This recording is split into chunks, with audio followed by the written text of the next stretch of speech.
नमस्कार, मैं सानिका और आप सब देख रहे हैं न्यूज़ 21 मॉर्निंग बुलेटिन में आप सभी का स्वागत है। चलिए शुरुआत करते हैं आज की खबरों के साथ। पहली खबर हमारी कोटा से आ रही है। ग्रामीण पुलिस ने क्रिमिनल डिस्टिंग ऑपरेशन के तहत नशे के कारोबारियों पर बड़ी कार्रवाई करते हुए बुलडोजर चलाया है। कार्रवाई के दौरान ड्रग तस्कर सुगना बाई और धीरज नायक द्वारा NH 52 के पास कब्जाई गई करीब 1.5 बीघा सरकारी जमीन को मुक्त कराया गया। प्रशासन ने अवैध कब्जा वाले जमीन पर बने करीब 25 लाख रुपए कीमत के 2 आलीशान मकानों को भी जमींदोज कर दिया। बताया जा रहा है कि दोनों मकान सरकारी जमीन पर अवैध रूप से बनाए गए थे। इस कार्रवाई के दौरान पुलिस और प्रशासन की संयुक्त टीम मौके पर मौजूद रही। अधिकारियों का कहना है कि जिले में नशे के कारोबार और अपराधियों के अवैध कब्जों के खिलाफ अभियान लगातार जारी रहेगा। कोटा से सुरेश कुमार की रिपोर्ट आप सब देखते हैं।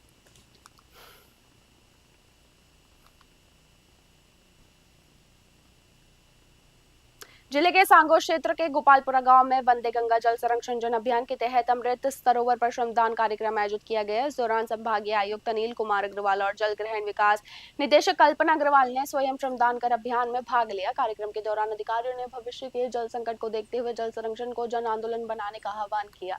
उन्होंने कहा कि जल स्रोतों का संरक्षण समय की सबसे बड़ी जरूरत है और इसमें समाज की भागीदारी जरूरी है। इस अवसर पर प्रधानमंत्री कृषि सिंचाई योजना 2.0 के तहत विकसित चारगाहों से ग्राम पंचायत की आय बढ़ाने की जानकारी भी दी गई। साथ ही अमृत सरोवर की क्षमता बढ़ाने की डिसिल्टिंग और चारों और हरियाली राजस्थान अभियान के तहत वृक्षारोपण के निर्देश भी दिए। कोटा से सुरेश कुमार पटेल की रिपोर्ट आप सब देख रहे हैं।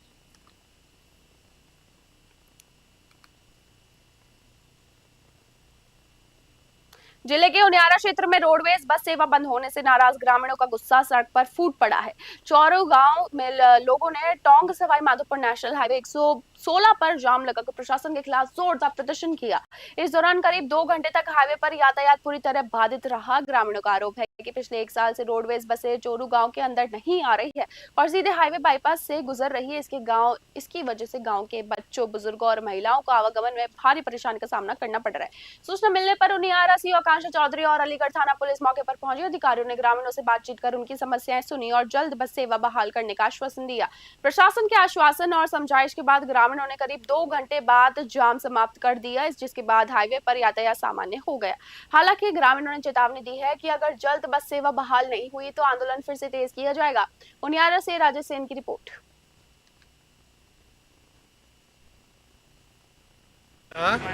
क्या स्थिति है, क्या विवाद था? सर, जाम इसलिए किया गया था कि पिछले 2 साल से यहाँ चोरू में बसें नहीं जा रही थी और बाईपास होते निकल रही थी। यहाँ की हमारी बहन बेटी जब यहाँ 2 किलोमीटर पैदल जाती थी तो उनको कई बार उनके साथ में घटना हो गई, वह असुरक्षित वहाँ नहीं पहुँच पाती थी। इस वजह से हम सब ने ज्ञापन भी दिया, सब प्रशासन शासन को अवगत करवाया। उसके बाद में हमने अल्टीमेटम दे करके भाई हम 4 जून को अगर हमारी मांगे नहीं मानता है शासन प्रशासन तो हम रोड को जाम करेंगे। लेकिन जाम किया गया था और क्या परिणाम निकला? ये चोरू गांव के लोगों की व्यथा थी कि जो रोडवेज बसें यहाँ संचालित हो रही हैं वो निर्धारित बस स्टॉप पे नहीं जाके हाईवे से ही चली जाती है। उस चीज़ को लेके और यहाँ पे हाईवे पे लोग इकट्ठा।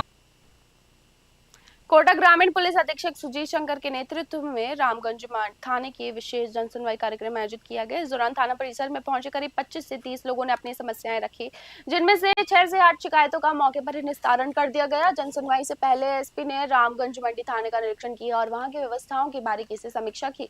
उन्होंने पुलिस अधिकारियों को लंबित मामलों के तुरंत निस्तारण और आमजन की शिकायतों पर संवेदनशीलता के साथ कार्रवाई करने के निर्देश दिए। कार्यक्रम के दौरान एसपी ने कहा कि पुलिस का उद्देश्य जनता की समस्याओं का समयबद्ध समाधान करना है ताकि लोगों का पुलिस व्यवस्था पर भरोसा और मजबूत हो सके। कोटा से सुरेश कुमार की रिपोर्ट आप सब देख रहे हैं।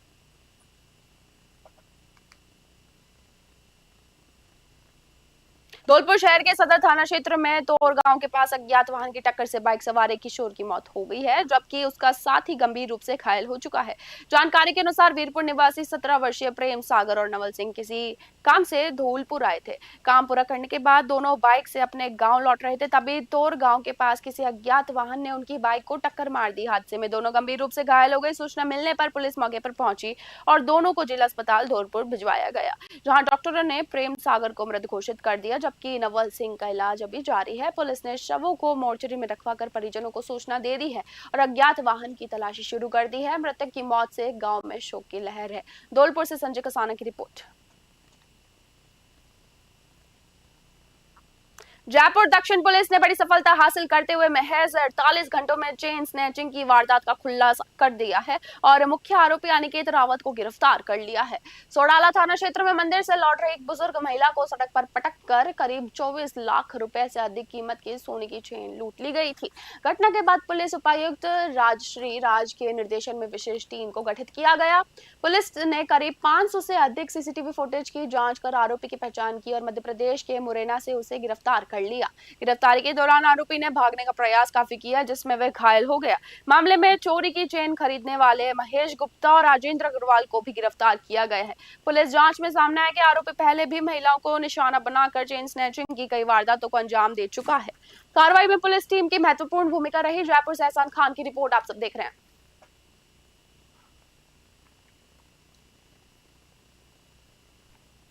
क्षेत्र के किसानों की विभिन्न मांगों को लेकर पिछले 1 माह से चल रही किसान जागृति यात्रा का समापन 5 जून को किसान जागृति सभा के साथ होगा।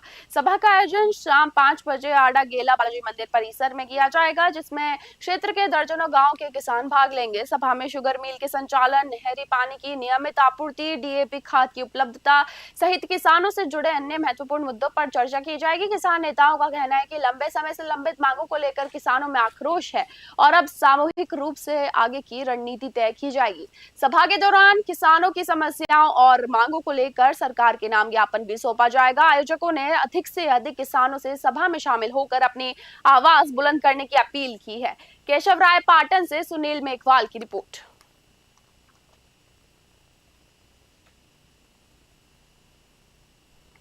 जिला कलेक्टर डॉक्टर रविंद्र गोस्वामी ने गुरुवार को खिवाड़ा और घाणेराव में विशेष जनसुनवाई पर आमजन की समस्याएं सुनी।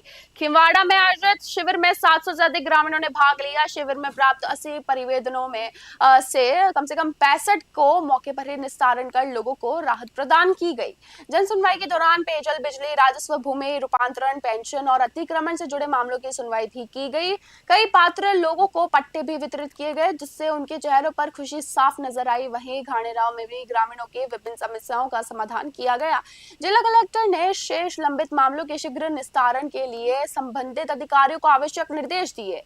ग्रामीणों ने प्रशासन की पहल की सराहना करते हुए इसे जनहित में महत्वपूर्ण कदम बताया। जनसुनवाई से आमजन का प्रशासन के प्रति विश्वास और अधिक मजबूत हुआ। पाली से ललित तिवारी की रिपोर्ट।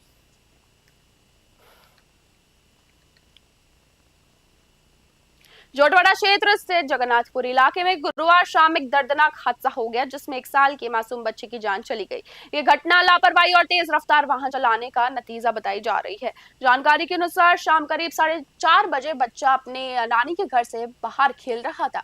इसी दौरान स्कॉर्पियो के चालक ने तेज गति और लापरवाही से वाहन चलाते हुए बच्चे को टक्कर मार दी और उसे कुचल डाला। हादसे के बाद मौके पर चीख पुकार मच गई। परिजन तुरंत घायल बच्चे को शास्त्री नगर स्थित कांवटी अस्पताल लेकर पहुंचे, जहां डॉक्टरों ने उसे मृत घोषित कर दिया।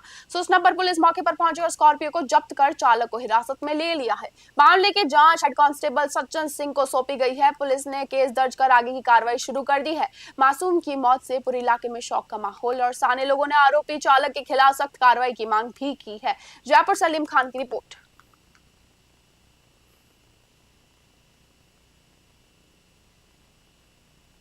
जयपुर की सड़कों पर ट्रैफिक नियमों की अनदेखी का एक और खतरनाक मामला सामने है। पानीपेट से जोटवाड़ा रोड पर एक टैक्सी का वीडियो वायरल हो रहा है। वीडियो में चलती कार की सनरूफ से 2 बच्चे बाहर निकल गए और ऐसे दिखाई दे रहे हैं। ये दृश्य बेहद खतरनाक और किसी भी समय बड़ा हादसा हो सकता है। राहगीर द्वारा बनाए गए वीडियो में वाहन नंबर RJ14TG4724 स्पष्ट दिखाई दे रहा है। पुलिस ने अपील की गई कि वाहन चालक की पहचान कर कार्रवाई करे। इस तरह की लापरवाही सड़क सुरक्षा के लिए गंभीर खतरा बन जाती है। स्थानीय लोगों ने कहा कि इस प्रकार की लापरवाही पर तुरंत सख्त कार्रवाई होनी ही चाहिए।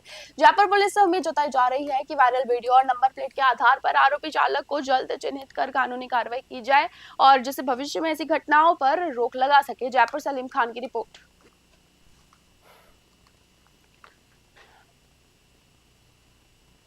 जिले के नवसृजित पंचायत महाराजपुरा में भैरू बाबा के थान पर पद दंगल और सांस्कृतिक संध्या का आयोजन किया गया।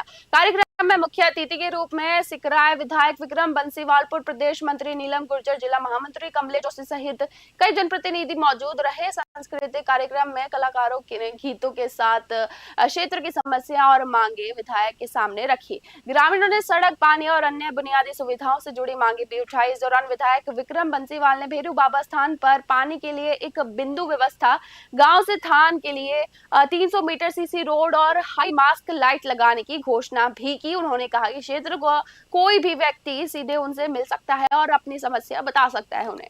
विधायक ने आश्वासन दिया कि सड़क सहित अन्य प्रमुख मांगों को जल्द स्वीकृति दिलाने का प्रयास किया जाएगा। कार्यक्रम में बड़ी संख्या में ग्रामीण व जनप्रतिनिधि मौजूद रहे। दौसा से अश्विनी जांगड़ की खास रिपोर्ट। पुलिस ने हवाला कारोबार के खिलाफ बड़ी कार्रवाई करते हुए शहर के केशव नगर इलाके में छापेमारी कर 4 लोगों को गिरफ्तार किया है।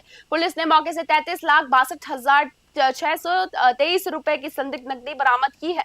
प्रशिक्षु आईपीएस कार्तिक वर्मा ने बताया कि पुलिस को सूचना मिली थी कि मकान नंबर 10 में हवाला लेन देन का काम चल रहा है। इसके बाद पुलिस अधीक्षक सुधीर चौधरी के निर्देशन में टीम ने दबिश दी। कार्रवाई के दौरान एक कमरे में 4 लोग संदिग्ध स्थिति में बैठे मिले। तलाशी लेने पर 2 बैगों से बड़ी मात्रा में नकदी बरामद की गई। आरोपियों में गुजरात और अलवर निवासी 4 व्यक्ति शामिल है, जिन्हें मौके से गिरफ्तार कर लिया गया है। पुलिस के अनुसार आरोपियों ने हवाला लेन देन की बात स्वीकार की है। बरामद नकदी को आयकर विभाग को जांच के लिए सौंप दिया गया है। फिलहाल पुलिस पूरे हवाला नेटवर्क की जांच में जुटी हुई है। अलवर से प्रदीप गोयल की रिपोर्ट।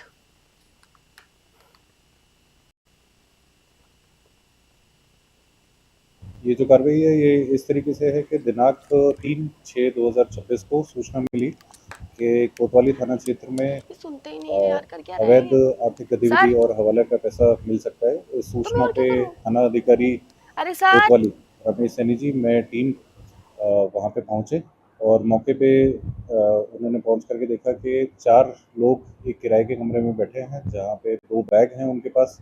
जब उन्होंने पूछताछ करी कि आप क्या करते हैं, तो उन्होंने कोई संतुष्टिजनक जवाब नहीं दिया। ये जो कार्रवाई है ये इस तरीके से है कि दिनांक 3/6/2026 को सूचना मिली कि कोतवाली थाना क्षेत्र में अवैध आर्थिक गतिविधि और हवाला जिले में आबकारी विभाग ने अवैध शराब कारोबार के खिलाफ बड़ी कार्रवाई करते हुए MIA क्षेत्र स्थित एक फैक्ट्री से निकली शराब से भरी पिकअप को जब्त किया है। वहां से करीब 220 पेटी देशी शराब बरामद की गई है। सूचना के आधार पर आबकारी विभाग की टीम ने फैक्ट्री के बाहर निगरानी शुरू कर दी थी। जैसे ही पिकअप वाहन फैक्ट्री से बाहर निकला, उसे रोककर जांच की गई। जांच में भारी मात्रा में शराब मिलने पर मामला उजागर हुआ। वाहन चालक से दस्तावेज मांगे जाने पर अनियमितताएं सामने आई। पूछताछ में चालक ने फैक्ट्री प्रबंधन के निर्देश पर सप्लाई करने की बात स्वीकार की। इसके बाद फैक्ट्री के जनरल मैनेजर सहित 3 लोगों को गिरफ्तार किया गया। जांच के दौरान फैक्ट्री के स्टॉक में भी गड़बड़ी पाई गई, जिससे अवैध सप्लाई नेटवर्क की आशंका और गहरी हो गई है। फिलहाल आबकारी विभाग पूरे मामले की जांच में जुटा हुआ है। अलवर से प्रदीप गोयल की रिपोर्ट। सुबह सूचना मिली कि अजंता केमिकल्स, जो कि MIA में एक हमारा शराब निर्माण इकाई है, उसमें से अवैध परिवहन की संभावना है। तो हमने अपना जाब्ता लगाया चारों तरफ और गाड़ी का निकलने का वेट किया हमने। और जैसे ही एक गाड़ी, जो हमारे पास नंबर पहले से आ चुका था, गाड़ी आई, हमने उसको चेक किया रुकवा कर, और उसमें 220 पेटियां राइडर ब्रांड की, जो कि इस साल रजिस्टर्ड नहीं है। श्रीकरणपुर क्षेत्र में स्वर्ग आश्रम के पास काली माता मंदिर के पीछे एक घर में चोरी की घटना सामने आई है। मामले की जानकारी मिलने पर स्थानीय लोगों ने इसकी सूचना न्यूज 21 के पत्रकार अमित लक्की धवन को दी, जिसके बाद खबर को प्रमुखता से प्रकाशित किया गया। पीड़िता के अनुसार घर से LCD टीवी के साथ पीतल के बर्तन, पानी की मोटर और करीब 5,000 रुपए नगद चोरी हुए हैं। खबर सामने आने के बाद कथित आरोपी पीड़ित महिला के घर पहुंचे और चोरी की गई LCD टीवी वापस कर माफी मांगी। हालांकि पीड़िता का कहना है कि पुलिस ने अब तक अन्य चोरी गए सामान की बरामदगी और आरोपियों की गिरफ्तारी नहीं की है। पीड़िता ने आरोप लगाया कि पुलिस मामले में टाल मटोल कर रही है। पुलिस का कहना है कि LCD लौटाने वाले युवक से पूछताछ की जा रही है और पूरे मामले की जांच की जा रही है। श्रीकरणपुर से अमित धवन की रिपोर्ट आप सब देख रहे हैं।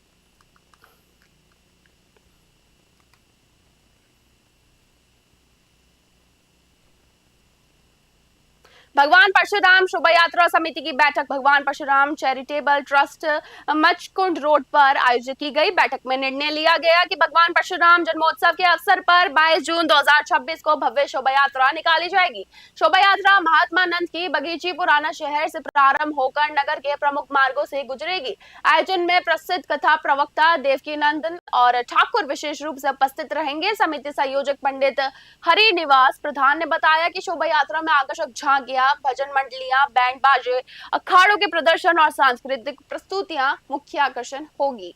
और साथ ही विभिन्न स्थानों पर पुष्प वर्षा और स्वागत कार्यक्रम भी आयोजित किए जाएंगे। बैठक में समिति पदाधिकारी और समाज के गणमान्य लोगों ने आयोजन को ऐतिहासिक और सफल बनाने का संकल्प लिया है। बड़ी संख्या में लोग बैठक में मौजूद रहे और तैयारियां पर भी चर्चा की गई। धौलपुर से संजय कसाना की रिपोर्ट।